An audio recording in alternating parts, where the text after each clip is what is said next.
ফিলিস্তিনকে স্বাধীন রাষ্ট্রের স্বীকৃতি দিতে যাচ্ছে ফ্রান্স। হতে পারে আগামী জুন মাসে আনুষ্ঠানিক ঘোষণা। ফ্রান্সের প্রেসিডেন্ট ইমানুয়েল ম্যাক্রো এসব কথা বলেছেন। স্থানীয় সময় বুধবার ফ্রান্স লাইভ টেলিভিশনে দেওয়া এক সাক্ষাৎকারে ম্যাক্রো জানান, ফ্রান্স কয়েক মাসের মধ্যে ফিলিস্তিন রাষ্ট্রকে স্বীকৃতি দেওয়ার পরিকল্পনা করছে। জুন মাসে নিউ ইয়র্কে ইসরায়েল ফিলিস্তিন সংঘাত নিরসনে জাতিসংঘের সম্মেলন হবে, সেখানে এই পদক্ষেপ নেওয়া হতে পারে। ইমানুয়েল ম্যাক্রো বলেন, আমাদের অবশ্যই ফিলিস্তিন রাষ্ট্রের স্বীকৃতির পথে হাঁটতে হবে, তাই আগামী মাস থেকে আমরা এটি করব। প্রেসিডেন্ট মিশর থেকে ফেরার সময় তিনি এই মন্তব্য করলেন। এ সফরে তিনি গাজা সীমান্ত পরিদর্শন করেন। জুনে ফ্রান্স ও সৌদি আরবের যৌথ উদ্যোগে ফিলিস্তিনের রাষ্ট্র গঠনের বিষয়ে জাতিসংঘের সম্মেলন হবে।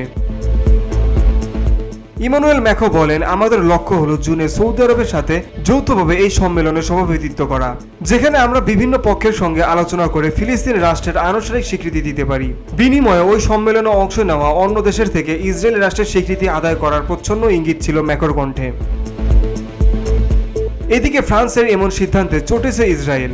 দখলদারদের পররাষ্ট্রমন্ত্রী গিদিয়ন সাআর এই ধারণাটিকে সন্ত্রাসবাদের প্রতিদান বলে নিন্দা করছেন। তিনি বলেন, যে কোনো রাষ্ট্র কর্তৃক একটি কাল্পনিক ফিলিস্তিন রাষ্ট্রের একতরফা স্বীকৃতি সন্ত্রাসবাদের প্রতিদান এবং হামাসকে শক্তিশালী করা ছাড়া আর কিছুই হবে না। বসুন্ধরা, উত্তরা, বনশ্রী, কুড়িল ও বাড্ডা সহ রাজধানীর বিভিন্ন স্থানে অভিজাত ও অত্যাধুনিক মানের ফ্ল্যাট কেনার এক নির্ভরযোগ্য প্রতিষ্ঠান প্লেজেন্ট প্রপার্টিজ লিমিটেড। তাই আপনার স্বপ্নের আবাসনের জন্য আজই যোগাযোগ করুন।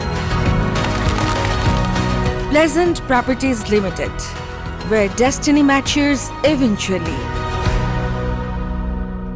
এই ধরনের কাজ আমাদের অঞ্চলে শান্তি, নিরাপত্তা এবং স্থিতিশীলতা আনবে না, বরং বিপরীতভাবে পরিস্থিতি আরও খারাপ করবে। Beauty Bangla news desk.